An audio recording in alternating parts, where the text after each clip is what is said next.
Emergency management officials are reminding people it's best to prepare for hurricanes and other natural disasters before they're even in the forecast. The city of Roanoke hosted a PREPAREATHON. That event encourages people to take action now so families can have a plan for any of those potential disasters. Organizations like Roanoke Fire and EMS, the Red Cross, and the National Weather Service all set up booths to help hand out information. Be prepared, not scared, like that. The experts suggest you prepare an emergency kit. Fill it with 3 days worth of supplies like water, food, duct tape, and a flashlight. 5 people are dead, dozens more are injured after another mass shooting in Texas. It happened near the Odessa and Midland area that's about 300 miles west of Dallas. The gunman was killed in a shootout with police at a movie theater. Police say the attacks began with a traffic stop on a highway. The driver shot an officer there. The suspect then stole a postal truck and began firing at random. Police are still searching for a motive behind that shooting. And a community is remembering the victims of last week's triple murder in Pittsylvania County. Joan Bernard, Emily Bivens, and Cullen Bivens were laid to rest in Danville. Family and friends celebrated the lives of the mother, daughter, and grandson at the Central Boulevard Church of God. They were found dead Tuesday at their home in Keeling. 18-year-old Matthew Bernard is now facing charges in connection to their deaths. He's the son, brother, and uncle, respectively, to each of the 3 victims. And I'm Caitlin Francis. Hurricane Dorian is closing in on the Bahamas as a strong Category 4 storm. Officials are telling residents in low-lying areas evacuate or expect to face a catastrophe. Here's a look at just how enormous this hurricane is. It's a view from the International Space Station. Look at that unbelievable imaging right there.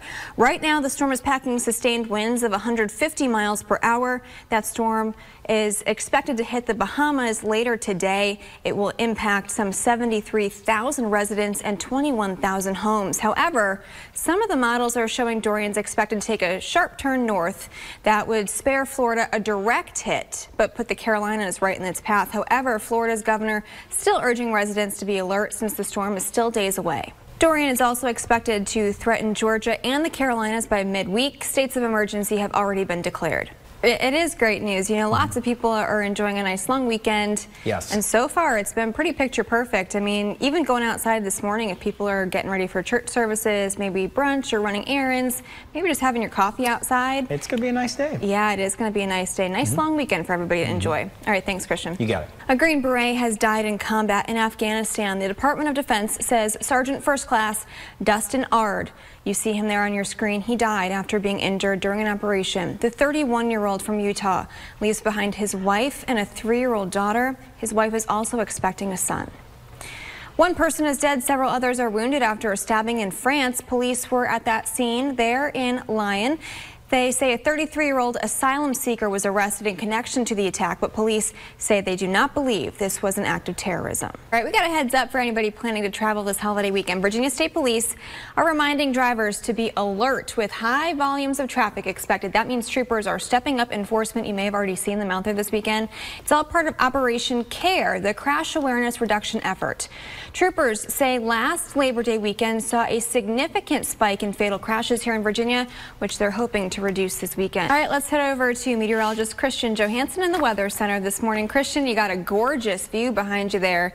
Sunrise is looking pretty on point today. Sure. We are, and you know, it'll change, as you mentioned. Everything will shift and change over the next several days.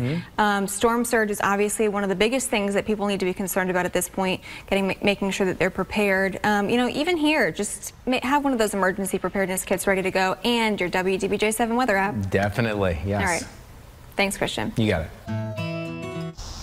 Hey, welcome back. We are outside on your hometown patio this morning because it's so beautiful this weekend, and it is time for pet stories.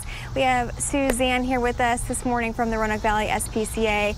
And Suzanne, I brought Frisco. Frisco, and Frisco is an adult mix of some kind, right?